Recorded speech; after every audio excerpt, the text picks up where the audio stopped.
Alam mo ba na hindi pare-pareho ang alat na tatlong karaniwang sawsawan ng Pinoy?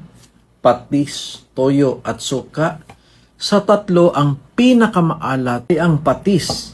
Ang sunod ay ang toyo at ang suka ang pinakamababa sa sodium o alat. Para may idea tayo, ang recommended maximum na sodium intake sa isang araw ay 2,000 milligrams lang. Katumbas ng halos isang kutsarita ng asin sa buong araw. Yun lang dapat ang limit.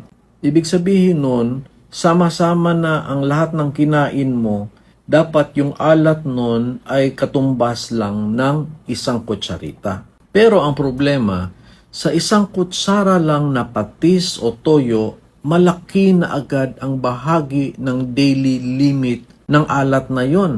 Kapag nasobrahan ang alat sa pagkain, pwedeng magdulot ng high blood pressure, kidney disease, heart disease, at mas mataas sa risk ng stroke. Kaya kung ikaw ay may hypertension, mas mabuting limitahan mo lalo na ang patis.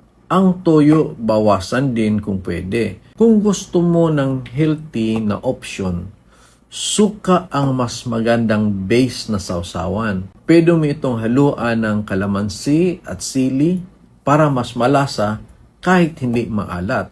Pwede din lagyan mo ng konting toyo. Paalala lang na ang maliit na habit sa pagkain araw-araw ay malaking bagay para sa ating kalusugan sa hinaharap. Salamat po.